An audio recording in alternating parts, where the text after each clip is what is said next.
இன்ஸ்டாலையும் எஃபிலையும் கேட்ட நண்பர்களுக்கான பதில் இது. என்னோடய சொந்த ஊர் சேலம் மாவட்டம் மேட்டூர் வட்டம் கொளத்தூர் பக்கத்தில் இருக்கிற ஒரு குக்கிராமம். என்னோடய ஸ்கூல் லைஃப் ஃபுல்லாமே கொளத்தூர் தான்.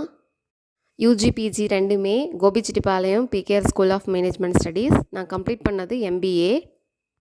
மேக்ஸிமம் கிராமத்தில் இருக்கிற பேரண்ட் நினைக்கிற மாதிரி பெண்கள்னால் வெளியில் போகக்கூடாது, 6 மணிக்கு வீட்டுக்கு வந்துடணும், சத்தம் போட்டு சிரிக்கக்கூடாது, பெரியவங்க முன்னாடி உட்காந்து பேசக்கூடாது, இந்த மாதிரி நினச்சி வளர்க்குற ஃபேமிலியிலேருந்து வந்த பொண்ணுனா. அப்பா அம்மா 2 பேருமே அக்ரி பேஸ்டு ஃபேமிலி. அக்ரிகல்ச்சர் மட்டும்தான் எல்லாமே. கல்யாணத்துக்கு அப்புறம் வேணால் விருப்பப்பட்டால் ஜாபுக்கு போகட்டும், இல்லைன்னா வேணாம், கல்யாணம் பண்ணிடலாம் சீக்கிரமாக அப்படிங்கிற ஒரு தாட் அப்பாவுக்கு. பிஜி கம்ப்ளீட் பண்ண ஒரு 6 மந்தில் மேரேஜ் பண்ணி கொடுத்த ஊரும் பார்த்திங்கன்னா கொளத்தூருக்கு பக்கத்தில் இருக்கிற ஒரு சின்ன கிராமம். அத்தை மாமா 2 பேருமே அக்ரி பேஸ்டு தான். மருமக என்ன பண்ணுறான்னா சும்மா தான் இருக்கா அப்படின்னு சொல்லாத அளவுக்கு 10 to 60 இயர்ஸ் சேஃபாக ஒர்க் பண்ணுற ஒரு ஒயிட் காலர் ஜாப்.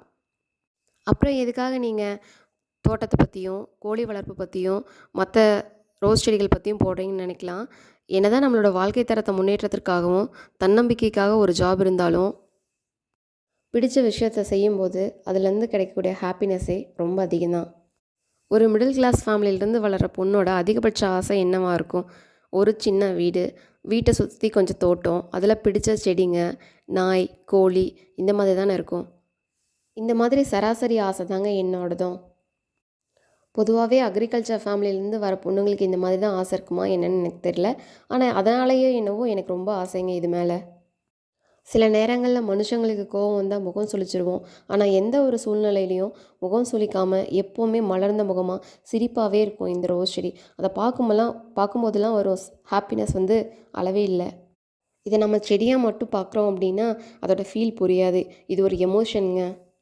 ஐயோ உங்களுக்கு கொடுமையாக இருக்கோ என்னவோ உங்கள் லைஃப் அப்படின்னு நினைக்காதீங்க. அப்படியெல்லாம் இல்லை. எதுலேயுமே ஈக்குவல் ஷேரிங் தான் அப்படின்னு நினைக்கிற ஹஸ்பண்ட் தான். அது கிச்சன் ஆகட்டும், ஃபினான்ஸ் ஆகட்டும், எல்லா விதத்துலேயும் அப்பா அம்மா ஆகட்டும், அத்தை மாமா ஆகட்டும், ஒரு கம்ஃபர்ட் ஜோனை உருவாக்கி கொடுத்ததுனால என்னால் ஜாபு, கார்டனு, பெட்ஸு அப்படின்னு கரெக்டாக போக முடியுது. இதுதான் என்னோடய ஃபேமிலி பேக்ரவுண்ட். நான் உங்கள் காயத்ரி. இன்னும் பேசலாம்.